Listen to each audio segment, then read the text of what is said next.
श्रद्धालु किन स्थानों के दर्शन करते हैं? वैसे तो सात कोस परिक्रमा जो है वो कहीं से भी शुरू की जा सकती है। इसके लिए कोई निश्चित स्थान नहीं है कि वहाँ से ही शुरू की जाए। जहाँ से आप माला है, जहाँ से शुरू करेंगे आपको समाप्त वहीं करनी है। परंतु अधिकतर लोग दानघाटी मंदिर से शुरू करते हैं। तो अगर दानघाटी की बात करें तो यहाँ दानघाटी मंदिर, जहाँ भगवान श्री कृष्ण ने गोपियों के साथ दान मांगा था या दान लीला की थी, वहाँ से स्टार्ट करते दानघाटी मंदिर के दर्शन करो। नीचे उतरते ही 500 मीटर पे बाएं हाथ पे दाऊ जी मंदिर है। उससे आगे आन और यानी कि जो अन्नकूट भोग समर्पित किया ब्रजवासियों ने, और गिरिराज जी बोले आन और लाओ, तब से उस गांव का नाम आन्योर पड़ा। आन्योर में 56 भोग स्थल है, जहाँ अन्नकूट स्थल है, अन्नकूट जहाँ भोग लगाया गया। गोविंद कुंड है, जहाँ जब श्री कृष्ण ने इंद्र की पूजा छुड़ाकर गिरिराज जी की पूजा कराई। पूजा कराने के बाद जब मेघ मालाओं को भेजकर इंद्र ने क्रोधित हो ब्रज को बहाने के आदेश दिए। ब्रज को बहाने के आदेश देने के बाद जब गिरिराज जी उठा लिए श्री कृष्ण ने, तो इंद्र का मान मर्दन हुआ। इंद्र ने आकर जहाँ शरणागत हुए वो भी आन्योर के समीप ही है। शरणागत होकर इंद्र अपने साथ आकाश गंगा का जल लेकर आए। वहाँ उन्होंने प्रभु का अभिषेक किया। उस अभिषेक के जल से जो कुंड बना वो गोविंद कुंड आज भी है। गोविंद कुंड आन्योर में है, वहाँ के भी दर्शन कर सकते हैं।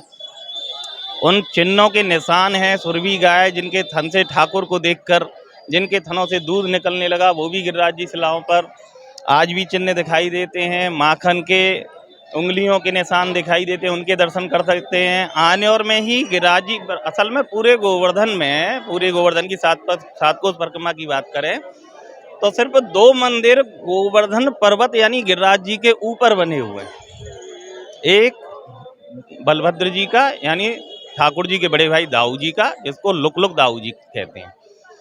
लुक दाऊ जी गिरिराज जी की शिला में है। खास बात यह है कि लुक दाऊ जी गिरिराज जी की शिला में शेर स्वरूप में विराजमान है, क्योंकि महारास हुआ था। महारास में कान्हा से बड़े थे बलभद्र, उनको जाने नहीं दिया गया। तो वो ये देखने लगे कि 6 महीने तक जब रात चलती रही, चंद्रमा एक जगह रहा, तो उन्होंने कहा देखूं तो सही महाराज कैसा है। तो वो गोवर्धन पर्वत पर खड़े होकर देखने लग गए। जब वो देखने लगे तो सब बोले, गोपियों को नजर पड़ी, वो बोले देखो दाऊ, देखो दाऊ है। तो दाऊ को थोड़ा सा ये लगा कि छोटे की लीला हो रही है, तो वो शेर बनकर बैठ गए। उसके भी दर्शन हैं। आगे पूंछरी का लौठा है। मंदिरों का एक एक करके इतिहास बताऊंगा तो लंबा हो जाएगा। पूंछरी का क्या इतिहास है? पूंछरी के लौठे का? पूंछरी ठाकुर जी के सखा थे। सखा नाम तो उनका लौठा था, लौठा बाबा कहते थे उनको। लेकिन जब वो गौचारण लीला ठाकुर जी गाय चराने आते थे, तो यहाँ गिरिराज जी का जो लास्ट है गोवर्धन पर्वत जी का, उसको पूंछ बोलते थे। तो पूंछ बोलते थे तो गैया दूर न चली जाए, इसलिए पूंछ पे कौन है? वहीं लौठा बाबा की वहाँ ड्यूटी रहती थी। अच्छा, लौठा बाबा की एक खास बात ये थी कि लौठा बाबा सिर्फ वो ही प्रसाद पाते थे जो ठाकुर जी अपना झूठा छोड़ दिया करते थे।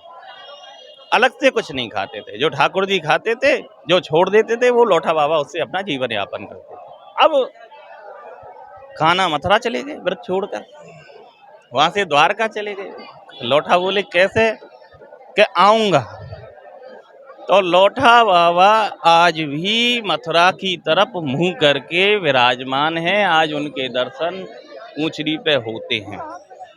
ब्रज में एक साधारण सी कहावत है अपनी भाषा में, ना कछु खावे ना कछु पीवे तो कैसो परोस लौटा, धन्य धन्य तो को पूंछरी के लौटा। पूंछरी राजस्थान का एरिया है, लगभग गोवर्धन परिक्रमा में 1.5 किलोमीटर पड़ता है। इसके बाद जतीपुरा गिरिराज जी हैं। जतीपुरा ज़्यादातर वैष्णव गिरिराज जी जो वल्लभाचार्य संप्रदाय से हैं, वो ज़्यादातर गिरिराज जी जतीपुरा में हैं। ये जरूरी है कि जो श्रीनाथ जी के जो दर्शन है नाथ द्वारा में राजस्थान में, वो गिरिराज जी की शिला से यहीं से गए हुए हैं, क्योंकि श्रीनाथ जी गिरिराज जी के गाँव से इसके बाद हम आगे बढ़ते हैं जतीपुरा से। जतीपुरा के बाद अपन गोवर्धन आ जाते हैं। गोवर्धन में मानसी गंगा के दर्शन हैं। मानसी गंगा के दर्शन आचमन करने के बाद आगे बढ़ते हैं। बीच में छोटे जो राम पड़ता है, पंचमुखी हनुमान, आगे चलते हैं। आगे चलने के बाद पड़ता है उद्धव कुंड। कान्हा की शक्ल में कोई भैरूपिया है। ब्रह्म ज्ञानी उद्धव को भैरूपिया बता दिया। उद्धव जी बोले कि गोपियों, ये भगवान है, निराकार है, ब्रह्म है। तो गोपी हंसी, ये निराकार है, जो हमने गोदी में खिलाए, जिनका आकार हमें पता है, वो निराकार कैसे है? ब्रह्म है। जिसने चोरी की माखन की, हमारे कपड़ाओं को उठा ले गया, वो ब्रह्म कैसे हो सकता है? तो हमारी ब्रजभाषा में एक ये भी है, ऊधो जब टेढ़े दिन आमे। भाई हमारे बुरे दिन चल रहे हैं, कान्हा हमको छोड़कर चले गए हैं, कि ऊधो जब टेढ़े दिन आमे, पढ़े लिखे कछु काम ना आमे, मूर्ख ज्ञान बतामे। ब्रह्म ज्ञानी उद्धव को उन्होंने मूर्ख बता दिया ब्रज गोपियों ने। ये ब्रज की खासियत है। उद्धव कुंड से आगे बढ़ते हैं, गौशाला पड़ती है पुरानी। गौशाला से आगे बढ़ते हैं, गिरिराज जी का मंदिर है। गिरिराज जी के मंदिर के बाद आप राधा कुंड में प्रवेश करते हैं। राधा कुंड एक ऐसी भारतवर्ष या विश्व में ऐसी भूमि है जहाँ राधा रानी जल स्वरूप में विराजमान है। हर जगह आपको मूर्ति मिलेंगी, चित्र मिलेंगे या जो भी मिलेंगी, लेकिन यहाँ राधा रानी जल के रूप में विराजमान है।